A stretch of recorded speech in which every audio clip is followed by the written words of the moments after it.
So we're back again now for the Dark Ascension review with the blue cards. Blue cards.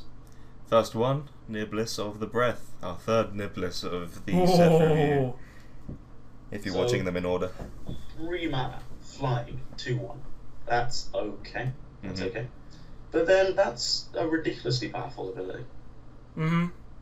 Right, these things have pay and tap to tap something. We've seen that, or maybe the other way around. But both is pretty good. Wasn't there a card in a landfall card that doesn't like this? Yeah.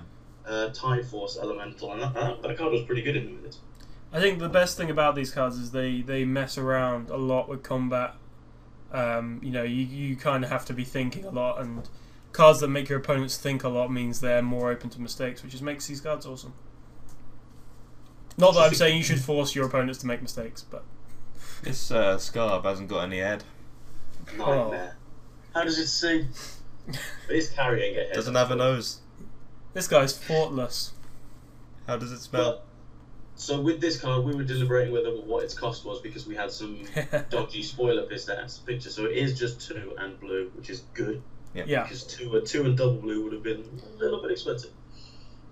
But it's battlefield tapped. That's the sort of zombie thing to do. 3/6. Seems pretty fair. It's pretty big. That's pretty big. I mean, you pay 2 and a white for a 2/3, so... Yeah, it's just... you can easily just attack it with this, and it'll be very hard for them to block and kill it.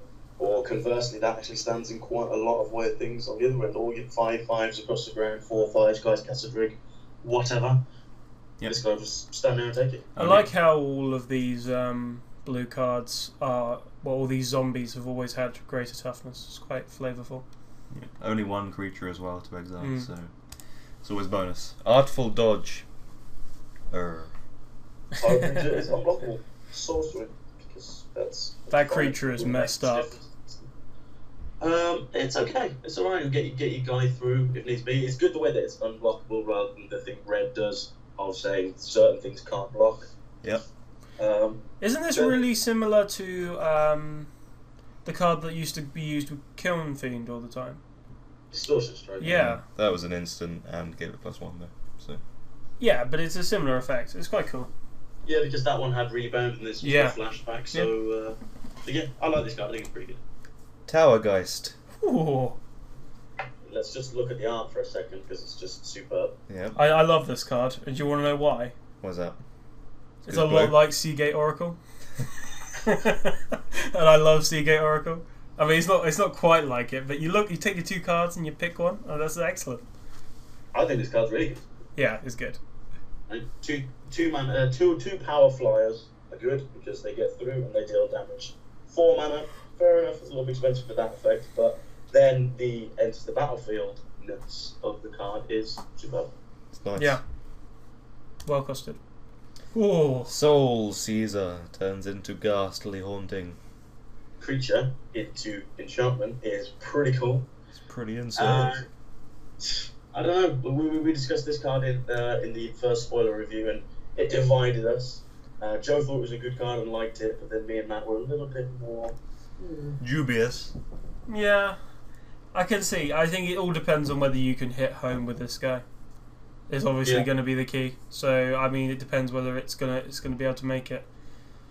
It just annoys me that there's like Ghastly Haunting is mind control, that for the same mana, but then you do actually have to actually work for it. Do extra bits, yeah. Oh yeah, I mean, you know, there's no doubt that it's worse than mind control, but in a set that doesn't have a mind control, and mind control is a mind control.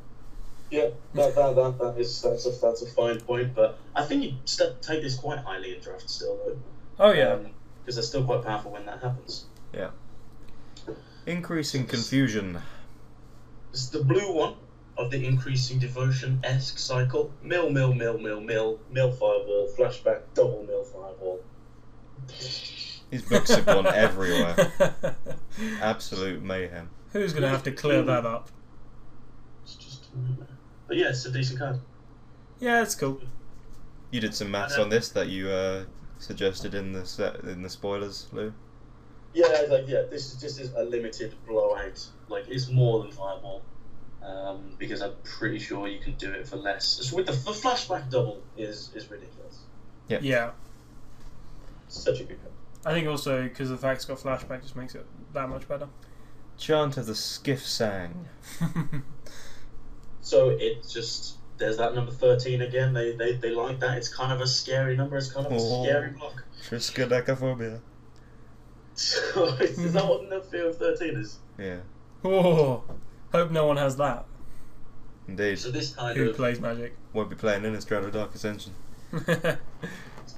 kind of like guard duty, because let's be honest, the creature with this on it is not going to be doing much attacking. Nope. This kind of removal's pretty weak, but it's good against aggressive decks because it kind of like shuts off one of their forces coming at you. Okay, so I don't really like this sort of stuff just because it gives them a blocker. One thing I have noticed about these cards is, though, in Innistrad there were, like, for example, there was Sensory Deprivation, which is 1 blue, -3/0, and then in this one there's Chant of Skiffsang,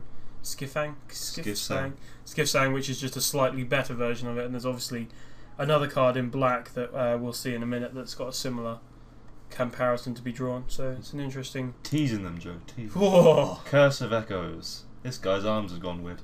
It's a little bit weird. He's holding his ears. That's quite good.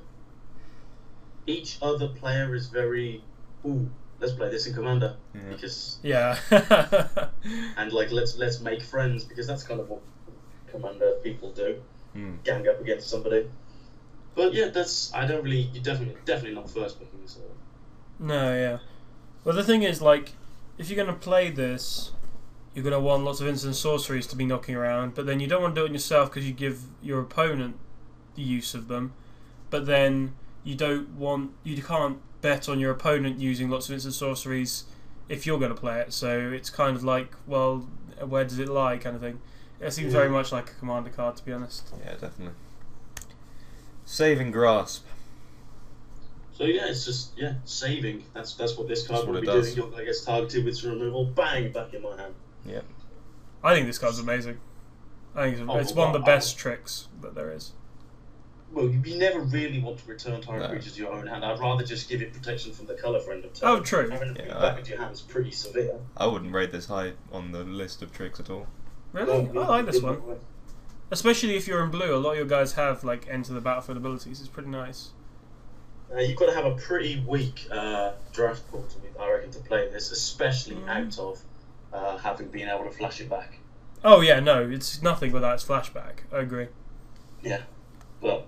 Yeah, it will save you. Like if you're hinging on a bomb and then they find a way to kill it, you're like, no, I'll have that back.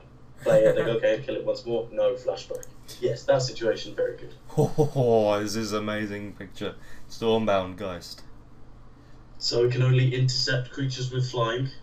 Yeah. I'm a huge fan. Yeah, this is aggressive, very aggressive, which you would expect from a lightning-based spirit. Yeah, a lightning ghost with chains. And a fluorescent light. That's what geists do. They have chains and have lanterns. Of this is ridiculous. I mean, it's very similar. I mean, obviously you don't gain the life, but like Kitchen Finks was this kind of cost and this kind of advantage, wasn't it? I'm pretty sure. Yeah, except for it went the other way. Yeah, but I mean that's still fine. You're still going 2/2 3/3 for 3 mana. That's pretty crazy, and it's flying though, which is something Kitchen Finks didn't have. No. Relentless Scabs, multiple Scabs. It's good. Well, I've just. Good. It's alright, yeah. Just a dude. Yeah, I was probably wrong because I was saying that these zombies always have more toughness, but clearly they don't. I don't know what you're on about. I hadn't seen this card, I must admit. Well, all the black ones don't really. Oh no, I meant more the blue zombie people all seem to have more, like Scarb, Goliath, blah blah blah. Yeah. This guy's good. Do you have to exile a card? No. Okay, well that's much better. So. No, return it to the battlefield. Yeah, so you're not casting it. So yeah, so okay, that's good. That's good. Yep. It's just 4/4 and a 5/5. Just a big dude. It's all good. Geralf's Mind Crusher. Crushes your mind, to be fair. That's pretty big. This guy needs trample though. Well, he's got a pretty sick ability to start with, doesn't he? It's pretty cool. Yeah. Especially the target player, not target opponent. That's nice. Yeah, well, I don't really care about that kind of thing. I like the fact that it's a 6-mana 5/5. That if you kill it, it's going to become a 6/6. Yeah. Deal with that for free. But I mean, if you're in blue, you're going to be playing a lot of these guys where you've got to cast, exile creatures. You can hit this on yourself, and then you'll have some more. Problem is, if you mill it yourself, then you. Yeah, true. You want to play guys that will. I don't know. Yeah, I like this guy as a smasher rather than a milling enabler. True. Yeah, I think a mill deck could do well in upcoming drafts. Ooh. Beguiler of Wills. Gaining control of stuff again. That's it's a mythic ability. Yeah, you gain control of something, like you gain an extra creature. You untap. You take something a little bit bigger because you've got more creatures. The cycle continues. This will get very out of hand if you leave it. Kill it quick. Kill it while it's just there. While they play it, just guys flame it and have it done with. Yep. I think that the key about this is that you don't lose it if she dies, which is pretty crazy. Indeed. Yeah, that's nice. But it's a shame it's so expensive and so weak. Never mind. Bone to Ash. That's a pretty cool picture. That's a good picture. It's pretty decent ability as well. No, I think it'd be good if it was just counter target spell for a card, because then it is more expensive than counter whatever. Even you don't exiling it, so you don't know if you're gonna play it over dissipate. But just creature spell for 4 mana, I think it's a little bit much. I think it depends. I think you could make room for this, although I say that and you've got dissipate, and I never make room for that in any of my Innistrad decks, even though I love blue. So I don't know. Probably not going to get played. Nephalia Sea Kite. This There's a flash good. guy. It's just this is a decent card, fully. Instead of flashing Spire Monitor and block, it's going to be flashing Nephalia Sea Kite and block. Mm-hmm. I prefer this to Spire Monitor because it's being 1 cheaper again. Yeah. You get 1 less power, but still a decent card. It's got dirt text as well for some reason. Screeching Scarb. It's kind of This has gone against your thing again, Joe. What is going on? I clearly have not read these. I'll edit it out, don't worry. He won't. I won't. What do we think? Yeah. Meh. It's decent. It's an early enabler. Like if you can hit this turn 2, then that flips some creatures into your graveyard potentially. Then you can hit the turn 3 Scarves in the Headless or Armoured. And Armoured. Armoured Yeah, Scarf? no, but Armoured Scarf doesn't need. Well, you don't need to exile that. Yeah. I like this guy. I think Armoured Scarf's one of the best blue commons, so. Yeah, and I like this one for it being a bit earlier. It Yeah. being a 2/1 is kind of annoying because I'd rather defend with this card. Gruesome. It is a bit. It's a bit messed up, isn't it, really? So is this. Yeah, I was going to say. Thought Scour. That's just horrible. I don't know what to think about this card. I'm still. It's a decent effect, like it is, but I don't know why you'd want to play this over another card in your deck that did something within that same theme. Well, as I say, I reckon a mill deck's going to use this pretty nicely. You know what I wish? I just wish it had flashback, because then you'd be quite happy to put it in some sort of mill deck where you don't mind milling it, but. Yeah, I'm talking about milling them to win. Oh, I see. Okay, well, I can see that. Well, I mean, to be honest, to win, I don't think this card will get played in that deck. Just 2 cards out of, if we're talking limited 40. Yeah, but you get a card as well. yeah, no, it's cycles. The cycle thing is key here. Just the ability to cycle, because you probably in that kind of deck you would play some sort of cycling card anyway. So this on top of it gives you a little extra. And it's a 1 mana draw card. Yeah. So. I like it. Instant speed isn't irrelevant either in that respect. Secrets of the Dead. I like this card. Yeah, it's like Burning Vengeance, but blue. Yeah, because what happens when they do the drafts of the triple sets, where at the beginning then certain archetypes or whatever start to come up, and then once you lose a pack of that, then you lose one of your chances to rip one of the key cards for that thing, like with the Burning Vengeance deck. But then you've got this, it's the same cost, it's the same colours that would be in that deck. Uncommon fills the slot perfectly. Yeah. Which way do you get the packs when it comes out? It'd be Dark Ascension first, actually. I assume so. Yeah, because that's the way they've done it now. Hasn't been changed back again yet. No. Dungeon Geists. Oh, well, hold on, no. Yeah, and it'll be Dark Session. Yeah. Yeah. Yeah? Yep. This card's good. Yeah. 4 mana 3/3 flyers are powerful as hell. Yeah, they're better than 5 mana 3/3 flyers. And it's like Frost Wow. ability. This is pretty amazing. Well, no, because it also keeps it tapped down as well. For as long as you control it, which is pretty nice. Very frosty. Very frosty. Keeping it chilly. Keep it frosty. Shriek Geist. This is again awesome. Geist pictures. They've gone so awesome with the spirits. Yeah. But this card's okay. Flying 1/1's okay, that's okay. You play like, what was it, Thrumming Bird, you play that just for being a flying 1/1 Oh, invasive. Thrumming Bird. Love Thrumming Bird. Yeah. Mildeck, telling you. I do wish it was the thing. It will be. Hopefully. I'm telling you now.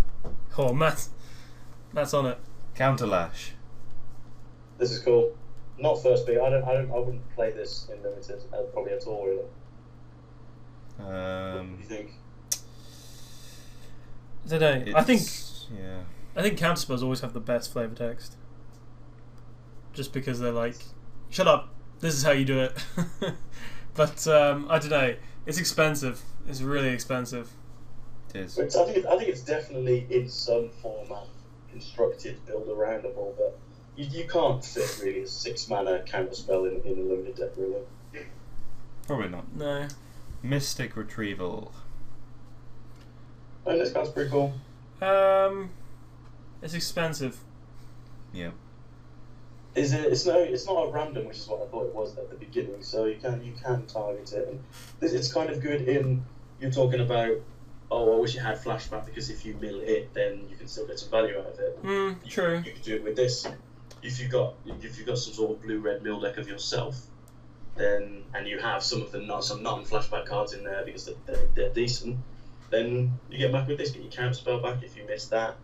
I think that's where I'd play this kind of card. The only problem I see with this is that you're spending 4 mana to get a card back and you haven't even played it again.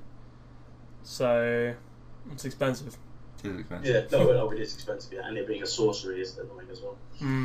Haven'gul Runebinder. So it's kind of like Steel Overseer, but for zombies, that makes other zombies, but is a human. Yeah. It's awesome. And you get, I think it's good. Seems like it would be good in the mill deck. Yourself mill deck I'm talking about now. Yeah. Yeah. So, pretty solid. I don't think you can really play this in a deck that hasn't got some of the sort of zombies in it or anything like that, because it just being a 4 mana 2/2 expensive activation cost. It's like, what was the put -1 counters on stuff tapping guy. Oh yeah, I remember. Yeah. You know what it is. Yeah. That was always like a huge card to have. It's like, oh shit, you'll play against that, but they have to keep 3 mana to keep doing it every turn, and I think that's what this guy will do as well. Yep. Griptide. Little play on Riptide. I like the way that it's instant. It's very good. Yeah. I like it. It's awesome. It's what blue does best. Yeah. It's removal, but it's not really removal. But then it makes you not be able to do your turn, which is good. Grasp of Phantoms, but you can't flash it back. But it's instant. Yeah. It's very and good you can for do it to common your as own. well. Yeah. Can you grasp of Phantoms? Is it opponent's creature or is it any creature? I don't know why you'd want to do it, but to yourself. But Yeah. But yeah, it's flexible though. At least that's a good point. Flexible, but it sort of locks you out of a turn. But I guess if it's something you really like, then Yeah, I mean, yeah, I like flexible cards. It could be used to save cards. I think more likely just to get rid of that guy, but lock them out of a turn. So flexible is good. Divination. Gotta love the classics. Remember this guy? I'm pretty sure, isn't Divination, wasn't that in M12 anyway? Yeah, I believe so. So now there's just 2, just in case. Yeah, someone clearly decided that they needed a 2 mana blue, two blue, draw 2 cards in this set. Yep. Fair enough. Yeah, whatever. Call to the Kindred. Last card on our blue list. So it's kind of, I don't really like expensive enchantments. Just Does anyone? Without even reading the text. Have you read the text? Yeah. I'm still reading the text. You get a creature from same creature type, which is very rarely, unless you build around it specifically. Yeah.